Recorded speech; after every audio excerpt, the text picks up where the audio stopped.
Lors d'une sortie longue, comme tout le monde fait, comme tu dois faire, pas très loin de chez moi, Ouais. en courant, je suis parti pleine batterie sur le téléphone, sur un parcours que je connaissais à peu près. Ok. En fait, la batterie du téléphone en plein hiver, elle a chuté plus vite que prévu. Ouais. Et je me suis retrouvé à un endroit que je connaissais à peu près, mais pas trop, sans batterie au bout de quelques heures. À 2% de batterie, j'ai quand même eu le réflexe d'envoyer un message à ma femme pour lui dire je suis dans le village d'à côté, je pense, ne t'inquiète Je pas. pense. Et le je pense s'est transformé en je ne suis pas du tout dans le village d'à côté. D'accord.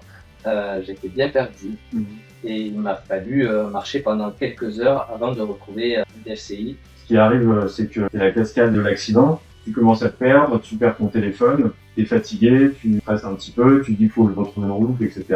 Et puis là, tout se blesse, tu tombes dans un petit trou, on sait pas du tout où t'es. Et ta femme, sur le SMS, elle a juste j'ai imaginé que j'étais à tel endroit, et là, ça devient compliqué pour te retrouver. Oui, ça peut vite dégénérer. J'allais partir à droite et un coureur que je connais un petit peu, une bonne connaissance, est passé à ce moment-là, donc lui, de sauver la vie entre guillemets, parce que lui m'a dit que non, c'était à gauche. Il m'a surtout permis d'envoyer un message à ma femme pour lui dire que j'étais en sécurité, que j'étais pas du tout là où je pensais. Faut pas sous-estimer la chance C'est clair.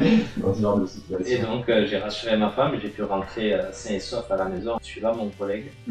Là, j'étais seul et s'il n'y avait pas ma connaissance à ce moment-là qui passait, un coureur, j'aurais pu rester encore quelques heures. Ce que j'en retire de tout ça, c'est que j'avais pas une montre assez efficace, j'avais pas de batterie sur le téléphone, j'avais pas téléchargé la cartographie non plus. Donc ça fait déjà 3 gros points noirs. Et qu'aurait fait ma femme? Ben ça, c'est la question qu'elle m'a posée en rentrant. Elle savait pas à quel moment elle devait prévenir qui que ce soit, que ce soit les secours ou un ami pour essayer de me retrouver dans la forêt, parce que je l'ai rassurée, mais la rassurée, je lui ai pas dit que j'arriverais dans 3 heures ou dans 4 heures.